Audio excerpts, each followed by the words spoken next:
Shoykat Chakrabarti was a co-founder of Justice Democrats, along with myself and Cenk Uygur and Zach Exley. And Shoykat and Zach were basically from the Bernie Sanders campaign, and they were very serious organizers who knew what they were doing. So it was the perfect mix of basically, you know, you have the media arm, myself and Cenk, and we also provide some direction, but then there was the organizational arm who are just as important, if not more important. So they did some fantastic work, and now Shoykat, he was a co-founder, and then he ran Alexandria Ocasio-Cortez's campaign, and now he's her chief of staff since she won her election.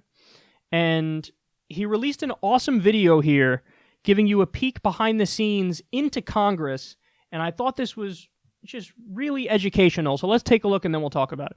So I just came back from new member orientation with Alexandria Ocasio-Cortez, and we were intending to go in just learning how for me to become a chief of staff, for her to become a congressperson. We ended up coming out this week with her having attacked Amazon for their new HQ2 they're putting into her community, right? She calls a neutron bomb of gentrification. And I saw her do a sit-in Nancy Pelosi's office to fight for a Green New Deal.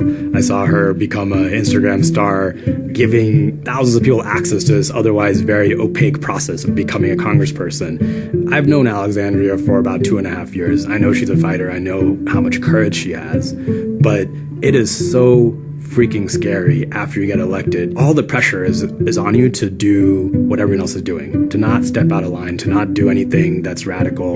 Some of that pressure is coming from people you trust and respect and very nice people, right? So the amount of courage I saw her show this last week, it's both incredible, and when I talked to her about it, I realized it's because she ran on a movement and she ran listening to her district. So the people in her community coming up to her every day and telling her, you know, don't just fall in line, don't go in there and do nothing, you need to fight. If we're not pushing the chips in every single time that we have a chance to do it, we're not going to get the change we need fast enough to actually solve the biggest problems that we're facing.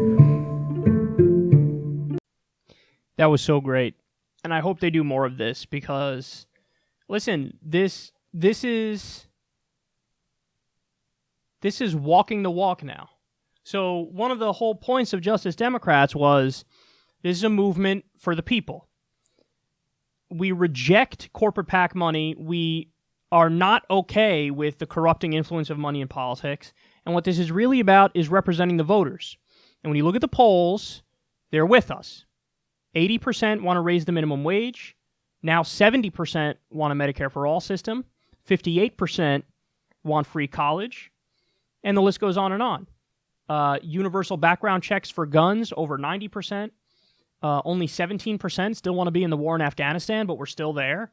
I mean, it really is overwhelming when you look at the polls just how much they agree with a Bernie Sanders philosophy, with a social democratic philosophy. So along comes Justice Democrats. Our whole movement is based on we're anti-corruption, we're anti-establishment, and we're in favor of what the people are in favor of. And then now you're getting a peek behind the scenes. So this is all about, this is the core of anti-elitism. Here's what you do if you get to Congress and you're going to sell out. You immediately sever your ties with your voters and with the people, and you huddle in these back rooms, smoke-filled back rooms with party leadership, and you don't have contact with your people anymore, and you say, listen, you sent me here to do a job, now I'm going to do it, leave me alone. Basically, what the Justice Democrats are doing is the fundamental polar opposite of that. Since the Justice Democrats have gone to Washington, D.C., 2 of them have come out in favor of BDS. Now they're forming a pro-Palestine caucus. That's in the works. You know, this is relatively revolutionary stuff, and credit to Rashida Tlaib and Ilhan Omar for taking the pro-Palestine stand now that they're there. And I think you're going to see a lot more. Listen, the tide of the party, the tide of the left, it's crystal clear. We know who's winning. We know where the energy is. And this is some revolutionary stuff. I mean, you have a chief of staff for a congressperson who's now telling you exactly what's going on, exactly what's happening in his mind, exactly what's happening in her mind, and the pressures that they feel, and how it requires reflecting back to what the original mission is to stay true and continue on the proper path. And listen, I think that's super honest, because you can imagine, I mean, all of us can imagine it. You know, it's almost like, think of it like school in a way. I know it sounds silly and childish, but it really could be like this, where, you know, hey, you show up there, you're a freshman congressperson, and everybody else has been there for a while, okay, except the other new freshmen, and you're told from the people who've been there for a while what you should do, and then leadership goes even further and tells you more about what your role is, and you're supposed to shut up and know your place. And listen, that's what all of the social pressure in that environment is telling you to do, but you know you were sent there by people who don't want you to do that. So what are you going to do? You're going to piss off everybody that you work with? And you're going to make them hate you?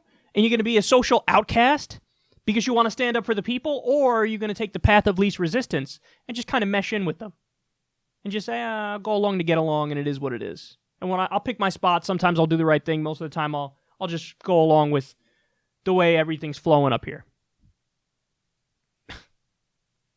This is revolutionary shit.